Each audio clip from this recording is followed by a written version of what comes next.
आप देख रहे हैं न्यूज 7 हिंदी, राष्ट्र प्रथम। देश के बड़ी खबरों के साथ एक बार फिर मैं हाजिर हूं मधुमिता न्यूज 7 हिंदी में। सबसे पहले बात 20 जुलाई से शुरू होने वाली संसद की मानसून सत्र से पहले आज होने वाली एनडीए की अहम बैठक की। इस बैठक में आगामी मानसून सत्र को लेकर सरकार की रणनीति पर मंथन होगा। संसद में सरकार किन मुद्दों को प्राथमिकता देगी, विपक्ष के हमलों का जवाब कैसे दिया जाएगा, इन सभी पहलुओं पर करेंगे इस खबर में चर्चा। मानसून सत्र 2026 से पहले राष्ट्रीय जनतांत्रिक गठबंधन की आज शुक्रवार को एक महत्वपूर्ण बैठक मंत्री राजनाथ सिंह के आवास पर होने जा रही है। राजनाथ सिंह इस high level parliamentary strategy meeting की अध्यक्षता करेंगे और ये मीटिंग आने वाले मानसून सत्र 2024 के लिए सरकार के एजेंडे को फाइनल करने के लिए होगी। पार्लियामेंट का मानसून सेशन सोमवार को 20 जुलाई से शुरू हो रहा है और 13 अगस्त तक ये चलेगा। 19 जुलाई को भी एक ऑल पार्टी मीटिंग बुलाई गई है। इसमें सरकार अपने विधायी एजेंडा और विरोधी पार्टियां उन मुद्दों को बताएंगी जिन्हें वे सत्र के दौरान उठाना चाहती हैं। पार्लियामेंट्री सेशन के दौरान कई जरूरी बिल पास होने की उम्मीद है। सत्र के दौरान हंगामा होने के भी आसार हैं, क्योंकि हाल के हफ्तों में कुछ अपोजिशन पार्टियों में अनबन और नेताओं के पार्टी छोड़ने का मुद्दा सामने आया। असेंबली इलेक्शन में हार के बाद तृणमूल कांग्रेस में उथल-पुथल मची हुई है। उसके 20 सांसद national citizens party of India में मर्ज हो गए हैं। उन्होंने लोकसभा में अलग सीट मांगी है और कहा है कि वे बीजेपी सरकार को सपोर्ट करेंगे। तृणमूल कांग्रेस के 3 सांसदों ने अपनी राज्यसभा सीटों से इस्तीफा दे दिया है और बीजेपी में शामिल हो गए हैं। शिवसेना में और नेताओं ने पाला बदला। लोकसभा में पार्टी के 6 सांसद महाराष्ट्र के डिप्टी सीएम एकनाथ शिंदे की लीडरशिप में शिवसेना में शामिल हो गए। राज्यसभा में आपके 7 सांसद बीजेपी में शामिल हो गए। विपक्ष नीट यूजी पेपर लीक मामले और ऑपरेशन सिंदूर में हताहतों पर रक्षा मंत्री राजनाथ सिंह की टिप्पणी को उठा सकता है।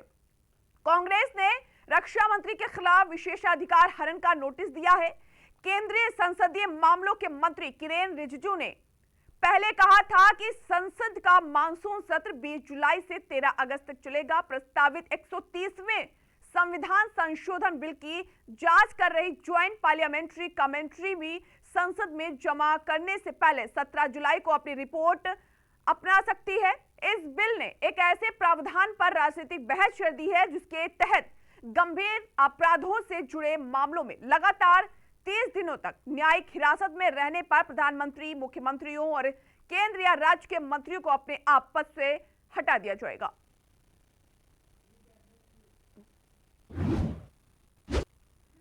इसरो से पहले 10 महीनों में 100 से ज्यादा वैज्ञानिकों ने दिया इस्तीफा, जिसके बाद इसरो और सरकार को बड़ा झटका लगा है।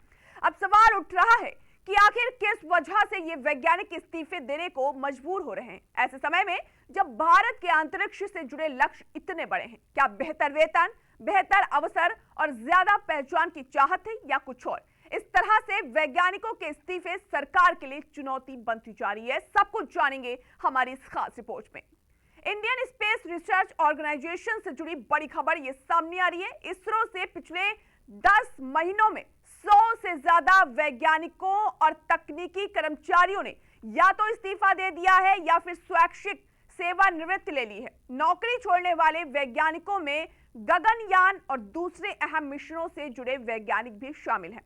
वैज्ञानिकों के इस कदम से सरकार को चिंता में डाल दिया है। इस्तीफा देने वालों में वरिष्ठ वैज्ञानिक विक्टर जोसेफ टी भी शामिल है। वे LVM-3 प्रोजेक्ट की जिम्मेदारी संभाल रहे थे। यही लॉन्च व्हीकल्स गगनयान मिशन में इस्तेमाल किया जाएगा। इसके बाद अंतरिक्ष विमान ने 14 जुलाई को नया निर्देश जारी किया है। नौकरी छोड़ने की प्रक्रिया अब सख्त की जाएगी। इस मामले में केंद्रीय विज्ञान और तकनीकी राज्य मंत्री जितेंद्र सिंह ने कहा कि इसरो में लोग आते जाते रहते हैं। इस संबंध में पूर्व साइंटिस्ट जी और group director doctor Sandeep R Ojha सरकारी निर्देश में कहा गया है कि इस्तीफों और VRS के मामलों में तेजी आने से गगनयान और दूसरे राष्ट्रीय महत्व के प्रोजेक्ट्स पर असर पड़ रहा है। नौकरी छोड़ने के आवेदनों पर अब अंतिम फैसला अंतरिक्ष विभाग करेगा। पहले इसरो केंद्रों के निदेशकों और प्रमुखों को इस्तीफे और वीआरएस स्वीकार करने का अधिकार दिया गया था। रिपोर्ट के मुताबिक इसरो छोड़ने वाले कुछ वैज्ञानिक निजी अंतरिक्ष स्टार्टअप से जुड़ गए हैं। 2020 में केंद्र सरकार द्वारा अंतरिक्ष क्षेत्र को निजी कंपनियों के लिए खोलने और 2023 में भारतीय अंतरिक्ष नीति लागू होने के बाद इस क्षेत्र में तेजी से स्टार्टअप बढ़े हैं। फिलहाल देश में 400 से ज्यादा पंजीकृत स्पेस स्टार्टअप हैं। इनमें करीब $500 मिलियन का निवेश आया है। Pixxel, Dhruva space, Skyroot aerospace, Agnikul, क्रॉसमास और बेलाट्रिक्स एरोस्पेस जैसी कंपनियां इस क्षेत्र में आगे हैं।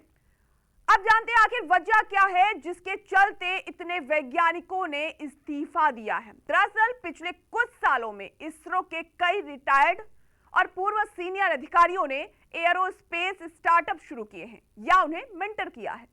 इससे एक इकोसिस्टम बन रहा है जो नेशनल स्पेस एजेंसी से टैलेंट को अपनी ओर खींच रहा है। उनके अनुभव और बढ़ते प्राइवेट इन्वेस्टमेंट ने भारत के एरोस्पेस इंजीनियरों के लिए करियर ऐसे रास्ते खोल रहा है जो पहले मौजूद नहीं थे। अब संभावना यही जताई जा रही है कि ये वैज्ञानिक करियर ग्रोथ के लिए इस तरह के फैसले ले रहे हैं। हालांकि अभी इस्तीफे की वजह को लेकर आधिकारिक बयान सामने नहीं आया है और जब तक मीडिया में है और हकीकत पता नहीं है तब तक मैं ये नहीं बोल सकता कि ये है। लेकिन मान ले, क्योंकि ऐसे कोई डाउट करने की जो है वो बात भी नहीं है, मान ले कि लोग रिजाइन कर रहे हैं तो, और पर्टिकुलरली गगनयान से रिजाइन कर रहे हैं, ऐसी बात ऐसे होगी क्योंकि गगनयान आजकल जो है बहुत लाइमलाइट में है। अदरवाइज हर एक क्षेत्र से रिटायर होते हैं, हर एक क्षेत्र से लोग रिजाइन भी करते हैं, वॉलंटरी रिटायरमेंट लेते हैं। ऐसा नहीं कि अभी इसरो में जब मैं ज्वाइन हुआ था 1987, उसके बाद 1990 से 1995 में भी बहुत सारे लोग छोड़ के अमेरिका और ऑस्ट्रेलिया गए थे क्योंकि उनको वहां पे अपनी प्रगति ज्यादा दिखाई दे रही थी। लेकिन आज एक अलग परिस्थिति है। परिस्थिति अलग इसलिए है कि भारत जो है वो खुद अपना जो है स्पेस सेगमेंट है वो कैप्चर करना चाहता है। तो भारत की जो प्राइवेट इंडस्ट्रीज जो है वो अभी ग्रो हो रही है। तो जाहिर है कि लोग शायद इसरो छोड़ के उसमें जाना चाहते हो, तो ये पॉसिबिलिटी है।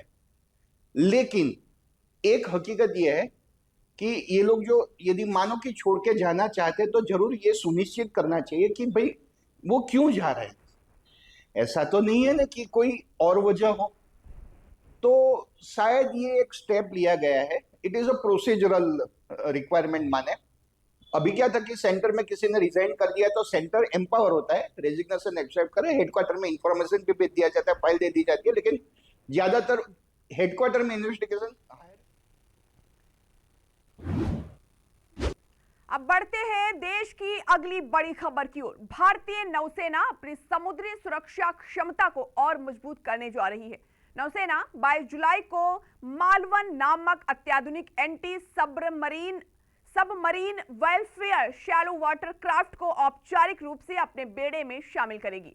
ये माहिक श्रेणी का दूसरा पोत है जिसे उथल समुद्री क्षेत्रों में पनडुब्बी रोधी अभियानों के लिए विशेष रूप से तैयार किया गया है। मालवन के कमीशनरिंग समारोह की अध्यक्षता वायुसेना प्रमुख air chief marshal A P Singh करेंगे।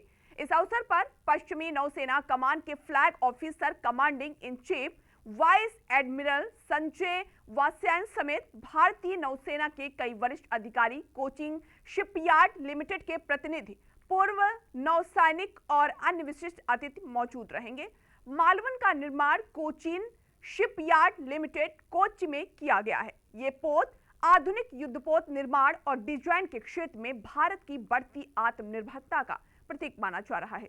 इस युद्धपोत में 80% से अधिक स्वदेशी उपकरण और तकनीक का उपयोग किया गया है जो भारत की घरेलू रक्षा, निर्माण क्षमता और अत्याधुनिक युद्धपोत डिजाइन में बढ़ती विशेषज्ञता को दर्शाता है। माहे श्रेणी की ये पोत विशेष रूप से उथले समुद्री क्षेत्रों में पनडुब्बियों का पता लगाने और उन्हें निष्क्रिय करने के लिए विकसित किए गए हैं।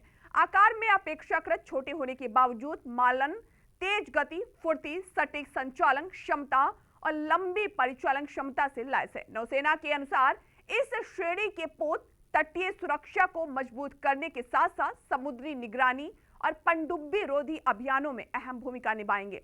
मालवन के नौसेना में शामिल होने के साथ भारत को स्वदेशी रूप से विकसित नई पीढ़ी के उथले जल क्षेत्र में संचालन करने वाले युद्धपोतों की श्रृंखला में एक और महत्वपूर्ण उपलब्धि मिलेगी। ये पोत भारतीय नौसेना की समुद्री सुरक्षा, तटीय रक्षा और आत्मनिर्भर रक्षा निर्माण की दिशा में एक बड़ा कदम माना जा रहा है।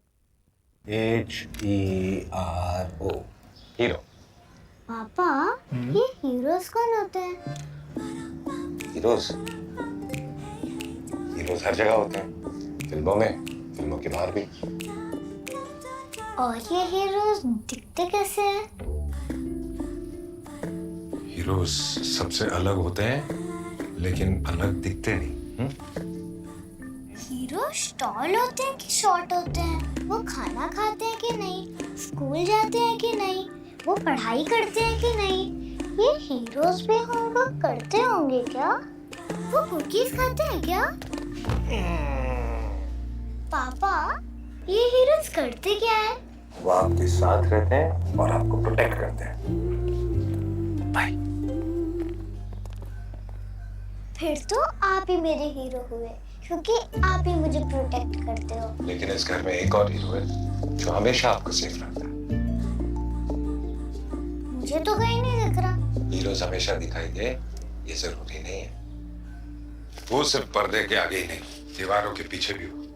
गैलेंट एडवांस TMT सरिया, इसकी ताकत बने घर की ढाल और इसकी फ्लेक्सिबिलिटी रखे घर को सॉलिड सालों साल। गैलेंट एडवांस 500D TMT, निर्माण का रियल हीरो। सॉलिड भी, फ्लेक्सिबल भी। Gallant TMT।